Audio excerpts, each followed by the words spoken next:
আসসালামু আলাইকুম। আমি মোহাম্মদ রিশাদ অলিনান বগুড়া শেরপুরের পক্ষ থেকে বলছি। আবারও চলে আসলাম আপনাদের মাঝে সাবিনা পার্ক নিয়ে, অর্থাৎ পার্ট 2 নিয়ে।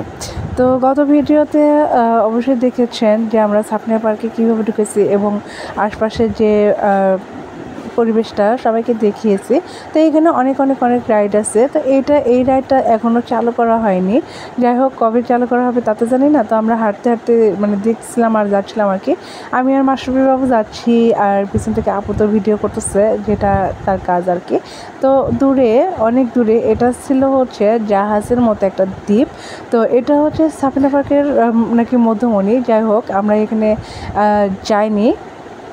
যাওয়া হয়নি, দূর থেকেই দেখেছিলাম। এটা পুরোটা একটা জাহাজ ছিল, মানে এত সুন্দর করে করেছে জাহাজের আকৃতিটা, আর পুরোটাই ছিল ফুল আর ফুল। আর এখানে ছিল অনেক বড় বড় সব ডাইনোসর। তো ডাইনোসরগুলো দেখে এমনটাই মনে হচ্ছিলো যে একদম রিয়েল ডাইনোসর এখানে চলে আসছে।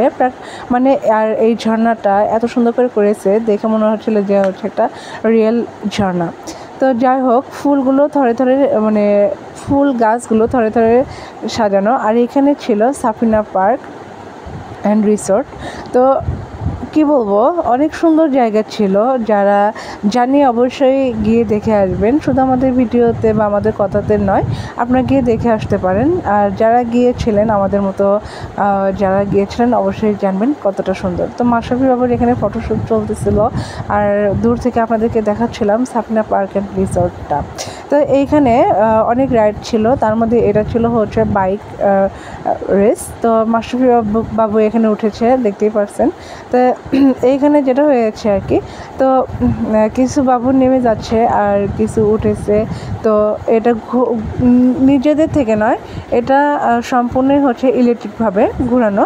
তো এখানে মাশরাফি বাবু এখন একাই আছে, অনেকেই ঘুরে নেমে গেছে, তো একা মানে ঘুরতেছে আর কি। আর এইখানে রাইডগুলোতে ওঠা মানে খুব টাফ ছিল আর কি। মাশাআল্লাহ, যে বাবুটা এখানে উঠতে পারছে সুন্দর লাগছে আর কি। এই জন্য মাশাআল্লাহটা বললাম। আর আলহামদুলিল্লাহ, এই জন্য যে হচ্ছে তাকে এই রাইডে ঘোরানোর মতো আমরা একটু সময় পেয়েছিলাম, কেননা যে হচ্ছে অনেক ভিড় ছিল এখানে।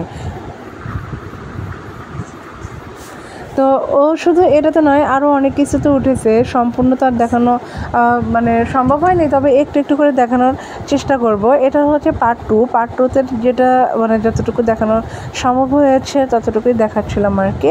তো এখানে যেটা বলেছিলাম যে আমরা যেদিন পিকনিকে গিয়েছিলাম, অনেক দূর দূরান্ত থেকে আরও অনেকেই পিকনিকে এসেছিলো, আর এতটাই ভিড় ছিল যে কি বলবো, বলার বাহিরে।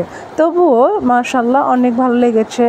আলহামদুলিল্লাহ যে আমরা সুস্থভাবে সেখান থেকে ঘুরে আসতে পেরেছি আর কি। এটা আল্লাহর কাছে লাখ শুকরিয়া।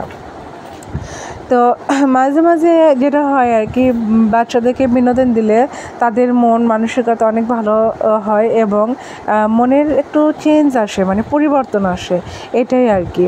তো বাবুটা এখানে একাই ঘুরতেছে, আর ভালোই লাগছিলো, দূর থেকে দেখে কিন্তু ভালোই লাগছিলো। আর এটাই মনে হচ্ছিলো যে যদি আমরা একটু ছোটো হতে পারতাম না, তাহলে আমরা তো উঠতে পারতাম। তো যতই বলি না কেন, আমার আবার যেটা হয়, মাশরাফি বাবু ঘুরতেছে ওটা দেখে আমারই মাথা ঘোরা শুরু হয়ে গেছে, কারণ কি আমি কোনো রাইডে উঠতে পারি না। ছোটোবেলা থেকে মানে এতটা বড় হয়েছি আর এতটা জায়গায় ঘুরতে গিয়েছি, কিন্তু আমার কখনো কোনো রাইডে ওঠা হয়নি, কেননা যে হচ্ছে এই জিনিসগুলো দেখলে আমার কেন যেন খুব মাথা ঘোরায় আর কি, মাথা ঘোলায়। তো যাই হোক, বাবু উঠেছে, এটাই অনেক কিছু। ও ঘুরতেছে আর পাশ থেকে দেখতেছিলাম, ভালোই লাগছে। ও খুবই এনজয় করতেছে আর কি। তো স্কুল থেকে পিকনিক ছিল বিধায় এতটা দূর যাওয়া হয়েছে। আর আমরা কখনো একা এতটা দূর মানে যাই না আর কি, এত দূরে জার্নি কখনো করা হয় না। তো স্কুল থেকে ছিল বিধায় আমরা গিয়েছিলাম।